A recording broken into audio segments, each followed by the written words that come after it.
A carreira de um jogador de futebol nem sempre é linear e com caminhos bem claros. Mas olha, a trajetória de José Ferreira Neto tá de parabéns. Para com essa conversa mole! De garoto prodígio, pedido na seleção brasileira e campeão de um título histórico com o Corinthians, a jogador problema, com passagens aleatórias e mal sucedidas por alguns clubes, entre eles o Milionários de Bogotá. O meu nome é Lucas Reis, esse aqui é o canal Entre Gols e essa é a história das aventuras do craque Neto na Colômbia. E aí, como é que foi? Então já se inscreve aqui no canal porque entre um gol e outro tem sempre muita história para contar. No início da década de 1990, o futebol sul-americano vivia um cenário completamente diferente do atual. O Brasil ainda não era financeiramente tão dominante no continente e foi nesse contexto que surgiu uma das passagens mais curiosas e aleatórias da carreira de José Ferreira Neto, a sua ida ao Milionários de Bogotá em 1993. Revelado pelo Guarani com passagens por Bangu, São Paulo e Palmeiras, o Neto era ídolo absoluto do Corinthians, especialmente depois de comandar a equipe na conquista histórica do Brasileirão de 1990, sendo o capitão e camisa 10 da equipe do Parque São Jorge. Mas 1993 foi um ano ruim para o Timão e a relação do xodó da Fiel com o clube se abalou fortemente.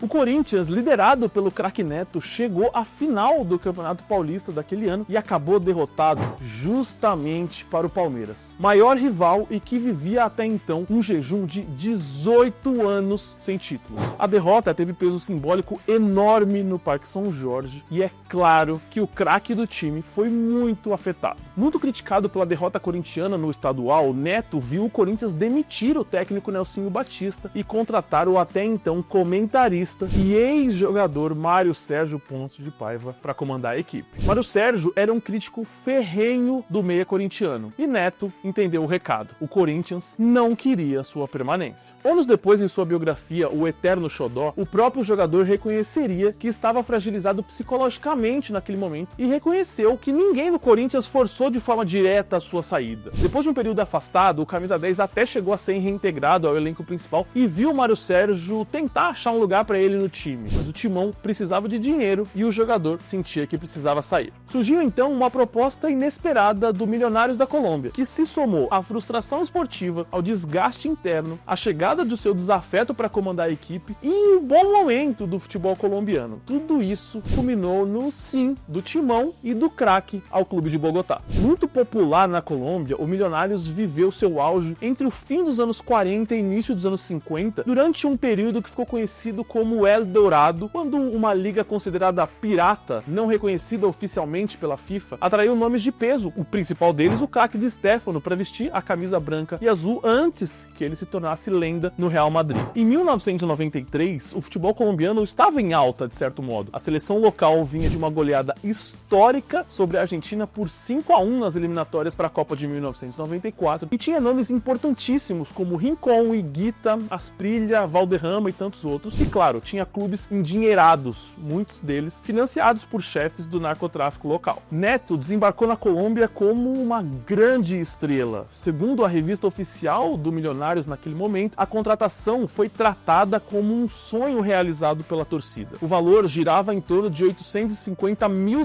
para que o meia vestisse a camisa 10 e liderasse o time em campo. Mas o contexto colombiano era explosivo. O país ainda vivia um período de violência ligada ao narcotráfico, cartéis dominavam regiões inteiras, atentados eram frequentes e o futebol, estava sempre muito envolvido e muito infiltrado nesse cenário. O próprio Neto nunca escondeu isso. Em entrevistas posteriores, ele chegou a afirmar que estava na cara que um dos donos do clube, na época, era ligado ao tráfico local. Não era segredo para ninguém naquele ambiente. A adaptação, claro, foi complicadíssima. O Neto passou o primeiro mês inteiro morando em um hotel. Em todos os lugares por onde ele passava havia soldados armados com metralhadoras e, segundo ele, era proibido até mesmo entrar nos shoppings dentro de táxis comuns, por medo de táxis bomba, algo recorrente na Colômbia daquele momento. E nesse contexto, o resultado esportivo não foi dos melhores para o meia brasileiro. O grande momento do Neto com a camisa do Milionários aconteceu em 18 de setembro de 1993, no clássico contra o Atlético Atlético Nacional de Medellín. A partida estava tensa, muito equilibrada, até que o craque brasileiro decidiu com a sua especialidade. Golaço de falta que deu a vitória ao time de Bogotá. E olha, eu revirei a internet atrás desse gol e infelizmente eu não encontrei. Mas o roteiro de um episódio da carreira do craque Neto não estaria completo sem polêmica. Pouco tempo depois de marcar o seu golaço que deu a vitória à sua equipe, o meia se envolveu em uma confusão com o goleiro adversário, reagiu a provocações e acabou expulso. Golaço, briga, expulsão, isso tudo era craque Neto em estado puro. Em campo foram apenas 10 jogos e 3 gols marcados pelo Milionários. E a aventura durou pouco. O time colombiano entrou em crise financeira, não pagou a transferência ao Corinthians, muito menos as luvas prometidas ao jogador. O Neto recebeu apenas os salários referentes aos 3 meses que ficou na Colômbia. Diante da insegurança, da violência, do calote e do desgaste emocional, a passagem de Neto pelo Milionários chegou ao fim ainda em 1993, depois de apenas 3 meses no país. O meia voltou ao Brasil, mas não retornou ao Corinthians. Ele foi negociado com o Atlético Mineiro para integrar a Selegalo. Isso aí é outro episódio da carreira do Camisa 10 que vale muito a pena fazer conteúdo aqui no canal. A passagem de Neto pelo Milionários não foi longa, mas é um retrato fiel de uma época em que o futebol, a política, a violência e o poder econômico se misturavam de forma brutal na América do Sul. E entre um golaço de falta aqui, soldados armados nas ruas ali e o medo constante de bombas, Neto viveu uma das experiências mais intensas e perigosas que poderia viver fora do país. Uma história curta, intensa e absolutamente impossível de ser ignorada.